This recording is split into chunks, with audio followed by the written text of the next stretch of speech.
Big boss ಇದು ನನ್ನ ಕೊನೆಯ ಸೀಸನ್ ಅಂತ ಸುದೀಪ್ ಸೀಸನ್ 11 ಆರಂಭವಾದಾಗಲೇ ಸೋಷಿಯಲ್ ಮೀಡಿಯಾ ಮೂಲಕ ಕ್ಲಾರಿಟಿ ಕೊಟ್ಟರು. ಆದರೆ ಇದ್ದಕ್ಕಿದ್ದಂತೆ ಯಾಕೆ ಈ ನಿರ್ಧಾರ ಅಂತ ಸುದೀಪಿಯನ್ಸ್ ಅಂದುಕೊಳ್ತಿರುವಾಗಲೇ ಇದಕ್ಕೆ ಕಾರಣ ಮ್ಯಾಕ್ಸ್ ಸಿನಿಮಾನ ಅನ್ನೋ ಪ್ರಶ್ನೆ ಕೂಡ ಇದೀಗ ಮೂಡಿದೆ. ಹೌದು, ಸದ್ಯ ಸುದೀಪ್ ಬಿಗ್ ಬಾಸ್ ಮೂಲಕ ಮನೆ ಮನಗಳಿಗೆ ಹತ್ತಿರವಾಗ್ತಿದ್ದಾರೆ. ಥಿಯೇಟರ್ಗೆ ಬಂದು 3 ವರ್ಷಗಳೇ ಕಳೆದಿದೆ. ವಿಕ್ರಾಂತ್ ರೋಣ ಆದಮೇಲೆ ಯಾವುದೇ ಸಿನಿಮಾನೂ ನಟಿಸಿಲ್ಲ.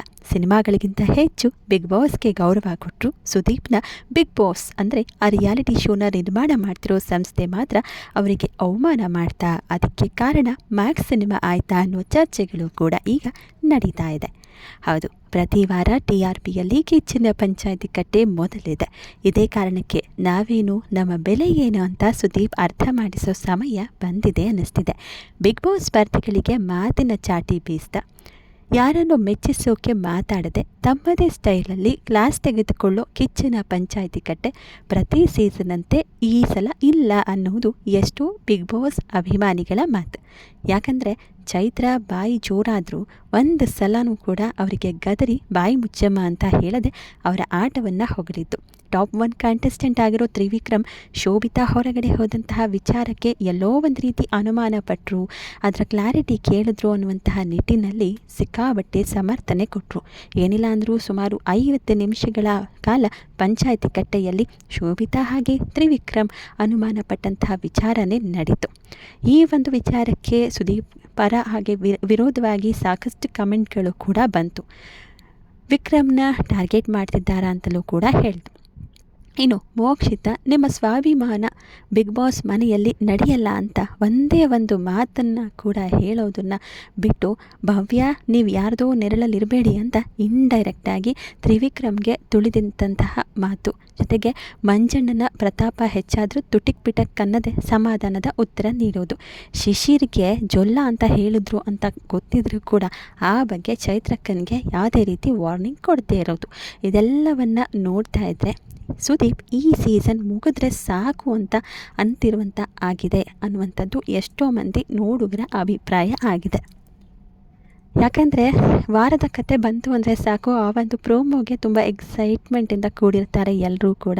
ಏನು ವಿಚಾರ ಮಾತಾಡ್ತಾರೆ, ಯಾರಿಗೆ ಕ್ಲಾಸ್ ತೆಗೆದುಕೊಳ್ತಾರೆ ಅಂತ. ಆದರೆ ಈ ಸಲ ಎಲ್ಲೋ ಒಂದು ರೀತಿ ಆ ವಿಚಾರಗಳು, ಚರ್ಚೆಗಳು ಮಿಸ್ ಆಗ್ತಾ ಇದೆ ಅನಿಸುತ್ತೆ. ಯಾಕಂದರೆ ಕಳೆದ ಸೀಸನ್ಗಳನ್ನು ಗಮನಿಸಿದರೆ ಅವರ ಮಾತಿನ ಹರಿತ ಆ ರೀತಿ ಇರ್ತಿತ್ತು. ಯಾರೇ ಆದರೂ ಕೂಡ ಹೆಚ್ಚಿಗೆ ಮಾತಾಡದೆ ತಮ್ಮ ತಪ್ಪಿನ ಅರಿವಾಗಿ ಸೈಲೆಂಟ್ ಆಗ್ತಿದ್ರು, ತಪ್ಪನ್ನು ತಿದ್ದುಕೊಳ್ತಿದ್ರು. ಆದರೆ ಈ ಸೀಸನ್ನಲ್ಲಿ ಆ ರೀತಿ ಆಗ್ತಾ ಇಲ್ಲ.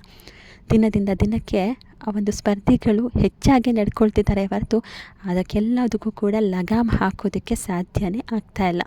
ಇನ್ನು ಸುದೀಪ್ ರವರ ಮಾತನ್ನು ಕೇಳ್ತಿದ್ದಂತಹ ಮಂದಿ ಈಗ ಯಾವುದಕ್ಕೂ ಕ್ಯಾರೆ ಅಂತಿಲ್ಲ. ಇದೆಲ್ಲಕ್ಕೆಲ್ಲ ಕಾರಣ ಅಂತ ಸೂಕ್ತವಾಗಿ ವಿಶ್ಲೇಷಣೆ ಮಾಡಿದರೆ ಮ್ಯಾಕ್ಸ್ ಸಿನಿಮಾ ಅನ್ನೋದು ತಿಳಿದು ಬರ್ತಾ ಇದೆ. ನೀವೆಲ್ಲ ಗಮನಿಸಿದರೆ ಮ್ಯಾಕ್ಸ್ ಸಿನಿಮಾದ ಡಿಜಿಟಲ್ ರೈಟ್ಸ್ ಬೇರೆ ವಾಹಿನಿಗೆ ಸೇಲ್ ಆಗಿದೆ. ಸುದೀಪ್ ಬಿಗ್ ಬಾಸ್ ನಡೆಸ್ಕೊಡೋಕ್ಕೆ ಬೇಕು, ಆದರೆ ಸುದೀಪ್ ಸಿನಿಮಾಗೆ ಬೆಲೆ ಇಲ್ವಾ ಅಂತ ನೋಡಿದ್ರೆ ಅನಿಸುತ್ತೆ. ಯಾಕಂದರೆ ಮ್ಯಾಕ್ಸ್ ಸಿನಿಮಾ ಈಗಾಗಲೇ ರಿಲೀಸ್ ಆಗಬೇಕಿತ್ತು. ಆದರೆ OTT ಹಾಗೆ ಸ್ಯಾಟಲೈಟ್ ರೈಟ್ಸ್ ಏನಿದೆ ಅದು ಸ್ವಲ್ಪ ತಡವಾಗಿ ಮಾರಾಟ ಆಗಿರುವಂತಹ ಕಾರಣಕ್ಕಾಗಿ ಸಿನಿಮಾ ಡಿಸೆಂಬರ್ 25ಕ್ಕೆ ರಿಲೀಸ್ ಆಗ್ತಾ ಇದೆ. ಇದೇ ಕಾರಣವೂ ಕೂಡ ಸುದೀಪ್ಗೆ ವೈಯಕ್ತಿಕವಾಗಿ ಬೇಸರ ಆಗುವಂತೆ ಮಾಡಿರಬಹುದು ಅನ್ನೋ ಚರ್ಚೆ ಕೂಡ ನಡೀತಿದೆ. ಇದಕ್ಕಾಗಿಯೇ ನನ್ನಿಂದಲೇ TRP ಅಂತ ಸುದೀಪ್ ಹೇಳಿರಲೂಬಹುದು ಅನ್ನುವಂಥದ್ದು. ಒಟ್ಟಿನಲ್ಲಿ ಕನ್ನಡ ಸ್ಟಾರ್ ಸಿನಿಮಾಗಳು ಕೇವಲ ಕೆಲವೇ OTTಗೆ ಮಾತ್ರ ಸೀಮಿತವಾಯ್ತಾ ಅಂತ ಈ ರೀತಿ ಅನಿಸುತ್ತೆ. ಬಿಗ್ ಬಾಸ್ನಿಂದ ಸುದೀಪ್ ಹೊರಬರೋ ಯೋಚನೆ ಅವರ ಸ್ವಾಭಿಮಾನಕ್ಕೆ ಬೇಸರ ತಂದಿರಬಹುದು ಅನಿಸುತ್ತೆ. ಅಂದರೆ ಆ್ಯಂಕರ್ ಆಗಿ ಒಂದು ಚಾನಲ್ ಬೇಕು, ಆದರೆ ಆ ನಟನ ಸಿನಿಮಾವನ್ನು ಆ ಒಂದು ಶೋ ವಾಹಿನಿ ತೆಗೆದುಕೊಳ್ಳಿಲ್ಲ ಅಂತ ಹೇಳಿದರೆ ಎಂಥವ್ರಿಗೂ ಕೂಡ ಒಂದು ರೀತಿ ಬೇಸರ ಆಗೇ ಆಗುತ್ತೆ. ಯಾಕೆ ಅಷ್ಟೊಂದು ಕಷ್ಟಪಟ್ಟು ಮಾಡಬೇಕು ಅನ್ನುವಂಥ ಮನಸ್ಥಿತಿ ಬಂದೇ ಬರುತ್ತೆ. ಇದೆಲ್ಲವೂ ಕೂಡ ಸುದೀಪ್ಗೆ ಬಿಗ್ ಬಾಸ್ ಸೀಸನನ್ನು 11ನೇ ಸೀಸನ್ ಕೊನೆ ಮಾಡೋದಕ್ಕೆ ಕಾರಣ ಆಯಿತಾ ಅಂತ ಹೇಳಿದ್ರು ಕೂಡ ಅಚ್ಚರಿಯಲ್ಲ. ಈ ಥರ ಆಗಿದೆ. ಆದರೆ ಅವರ ಈ ನಡವಳಿಕೆ ಮುಂದಿನ ದಿನದಲ್ಲಿ ಮತ್ತಷ್ಟು ನಟರಿಗೆ ಸ್ಫೂರ್ತಿ ಅಂತಲೂ ಕೂಡ ಹೇಳಿದ್ರೆ ಅಚ್ಚರಿಯಿಲ್ಲ. ಒಟ್ಟಿನಲ್ಲಿ ಮ್ಯಾಕ್ಸ್ ಸಿನಿಮಾ ರಿಲೀಸ್ ಆಗ್ತಿದೆ. ಎಲ್ಲರೂ ಕೂಡ ಸುದೀಪ್ನ ರಿಯಾಲಿಟಿ ಶೋ ಮೂಲಕ ಎಷ್ಟರ ಮಟ್ಟಿಗೆ ಇಷ್ಟಪಟ್ಟು ಒಪ್ಪಿಕೊಂಡಿದ್ರಿ, ಅವರ ಸಿನಿಮಾನೂ ಕೂಡ ಒಪ್ಪಿಕೊಳ್ಳಿ, ಬೆಳೆಸಿ ಅನ್ನೋದರ ಜೊತೆಗೆ ಈ ಒಂದು ವಿಚಾರ ನಿಮಗೇನಾದರೂ ಇದ್ರೂ ಇರಬಹುದು ಅಂತ ಅನಿಸಿದ್ರೆ, ಈ ಒಂದು ವಿಚಾರದಲ್ಲಿ ಏನಾದರೂ ತಪ್ಪಾಗಿ ನಾವು ಹೇಳಿದ್ದಂಥದ್ದೇನಾದರೂ ಇದ್ದರೆ ಅದನ್ನು ಕಮೆಂಟ್ ಮಾಡಿ ಹೇಳೋದನ್ನು ಮರಿಬೇಡಿ. ಇದು ಯಾವುದೂ ಕೂಡ ಸುಳ್ಳು ಸುದ್ದಿ ಅಲ್ಲ, ನಮಗೆ ತಿಳಿದಿರುವಂಥ ವಿಚಾರವನ್ನು ನಿಮಗೆ ತಲುಪಿಸುವ ಒಂದು ಪ್ರಯತ್ನ ಅಷ್ಟೇ. ಇದು ಯಾರ ಹತ್ರನೂ ಹಣಕ್ಕಾಗಿನೋ ಅಥವಾ ಬೇರೆ ಬೇರೆ ರೀತಿಯಲ್ಲೋ ನಾವು ಮಾಡ್ತಿರುವಂಥ ವಿಚಾರ ಅಲ್ಲ. ನಟನ ಸಿನಿಮಾಗೆ ಸಿಗುವಂತಹ ಒಂದು ಬೆಲೆ ಏನಿದೆ ಅನ್ನುವಂಥದ್ದನ್ನು ಅರ್ಥ ಮಾಡಿಸ್ಕೊಳ್ಳುವಂಥದ್ದಾಗಿತ್ತು. ಈ ವಿಚಾರಕ್ಕೆ ನಿಮ್ಮ ಅಭಿಪ್ರಾಯ ಏನು ಅನ್ನೋದನ್ನು ಕಮೆಂಟ್ ಮಾಡಿ ಹೇಳೋದನ್ನು ಮರಿಬೇಡಿ. ಹಾಗೆ ಸಬ್ಸ್ಕ್ರೈಬ್ ಮಾಡಿ ನಮ್ಮನೆ ಡಬ್ಬಿ ಸ್ಟುಡಿಯೋ ಯೂಟ್ಯೂಬ್ ಚಾನಲ್.